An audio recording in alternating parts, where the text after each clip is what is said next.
Hello, everyone, and welcome to a special edition of our market update, our 2025 HR Watchlist.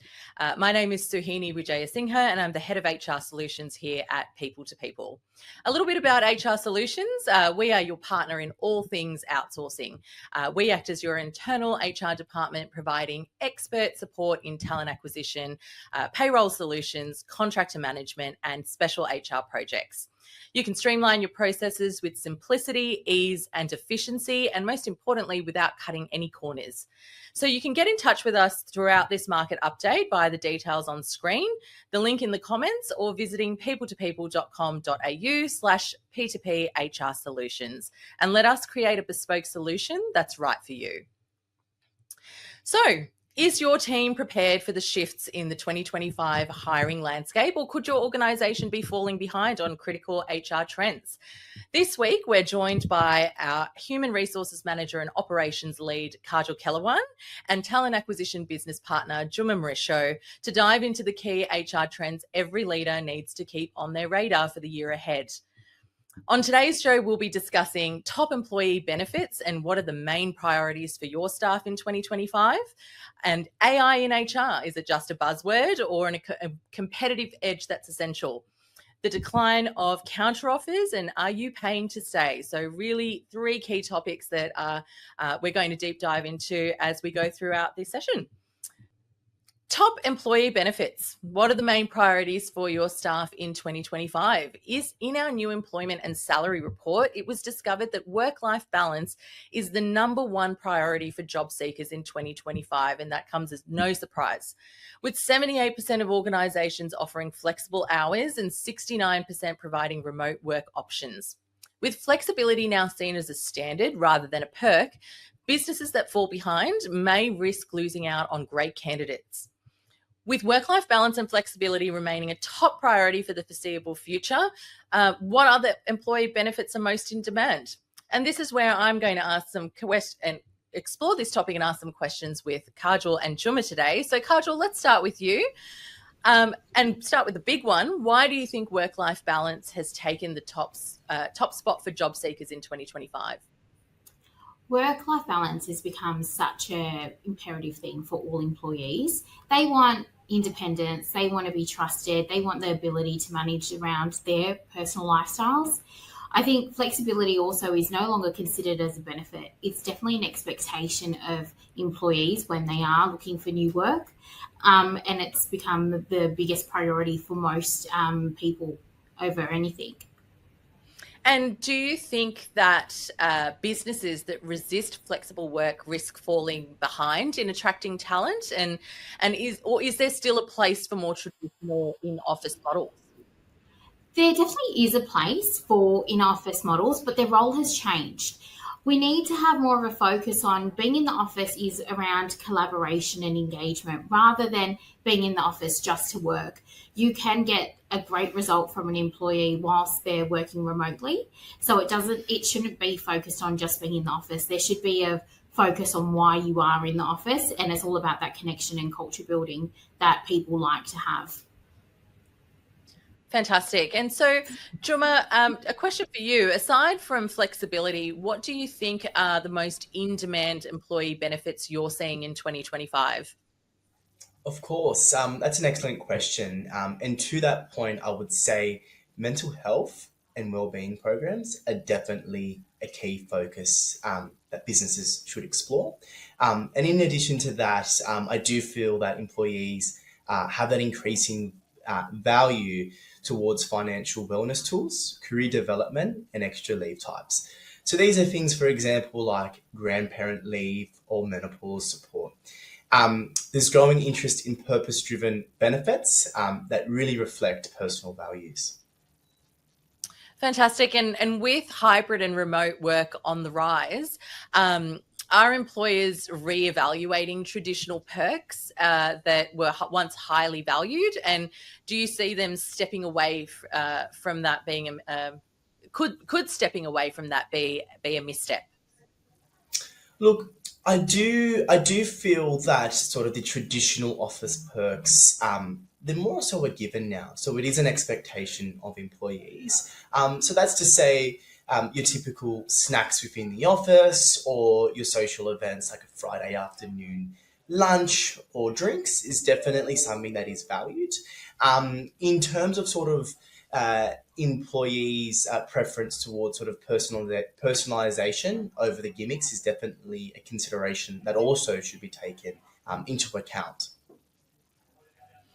Yes, that's right. And I think that ties in with something that I've seen recently where, one size doesn't fit all. I think people, there is an understanding that not everything can be tailored to an individual, but going with the status quo is probably not the best course of action either. So I'll open up a question for both of you. For employers that are struggling to understand or keep up with the evolving job seeker priorities, what advice would you give, and how can outsourcing HR to a trusted partner like People to People help them stay competitive and support them in that process? So I think it's really important first to really understand what your employees want and what's important to them. So you can do that by, doing a survey. Can be an anonymous survey. That's where you'll get a lot of value from understanding why people are staying within your organisation, but also what is the driving factor of why they're leaving your organisation. The other part in around how outsourcing HR can help is we work with a number of different clients. We have access to market benchmarks, scalable benefit programs that we can share those ideas with you. We can help tailor strategies and attract and retain your talent without the overhead of having a full HR function for that. Yeah, that's fantastic. Any thoughts from you, Juma? No, look, I really do sort of further and agree with what Kajal's mentioned. I definitely feel in terms of the HR space and the outsourcing of this solution can really allow businesses to stay agile, especially during those sort of uncertain markets. Yeah, and getting that expert advice. So it's clear that flexibility and balance are still top priorities for employees in 2025. But with the workplace evolving so quickly, especially with technology, the big question is how is AI reshaping HR? So with that, I want to dive into our next topic, which is AI in HR and whether it's just a buzzword or a competitive edge. And, I know there's lots of varying opinions about this in all industries. And as discovered again in our employment and salary report, in the last 1 to 2 years, 54% of HR teams have reported investing in and incorporating AI into their organisation. And while AI is beginning to reshape HR functions, particularly within the talent acquisition and learning and development areas, nearly half, so 46%, have reported no significant impact just yet. So as businesses explore the true potential of automation and predictive tools, one thing's for sure, the HR landscape is shifting, and it's shifting fast. So how is it reshaping the future of HR? So Juma, I'll start with you, when we can start with the basics. How are you seeing AI being used in recruitment right now, if at all? And is it more hype, or are you seeing some tangible benefits emerging? Of course. And to answer your question, not only just on the talent acquisition front, but HR as a whole, I definitely do see it as a buzzword, but it definitely does have that business advantage. I have seen the use of AI across both talent acquisition, I should say not just both, but across talent acquisition, learning and development, and also onboarding, in the capacity of more so streamlining all of the admin heavy processes. So in terms of improving candidate matching and looking at personalized learning, it's definitely something that has been adopted. And in terms of sort of the speed, efficiency, and decision-making accuracy that it brings is definitely not just a buzzword, but a business advantage. And in your view, why do you think 46% of organisations are yet to implement any sort of AI investment? And do you think that this is set to change over the coming months? Of course, I feel that idea of inertia and resistance to change is something that is embedded with all of us. And then a new aspect like AI is definitely something that will take some time for traditional organizations and specifically to transition into. The ideas of uncertainty across the ROI, AI and some AI applications can be quite an expense to a business. So that is also a hesitation. And the complexity of it, there is a lot to learn, which sort of backs my point towards that hesitation of change. Okay. And Kaajal, what do you think some of the biggest misconceptions you're seeing around in AI in HR? I think the biggest one is that AI would replace HR jobs, but the reality is it's there to support them. It's not something that we're not replaceable. I think some also assume that AI is a tool that's ready to use out of the box, but it really requires human input and training. Every HR circumstance is different. Every organisation is different. So you do require to look into it to see whether it would be fit for your organisation. So it does need the proper oversight. And with that, you'd be able to then utilise AI for what it's for.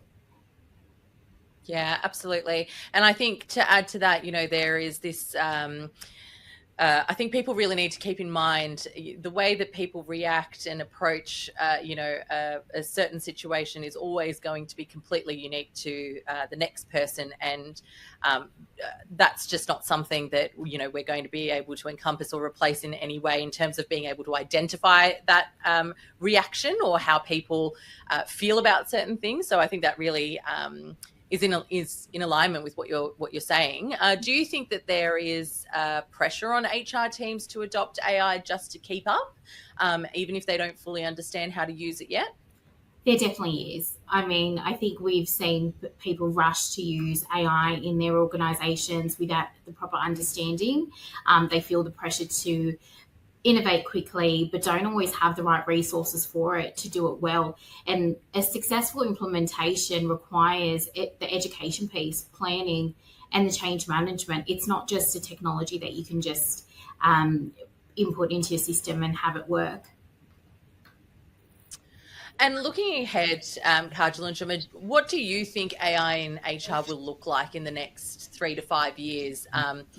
Is this just the start of a much bigger shift? Do you think that there will be, it will really change the entire dynamic of HR?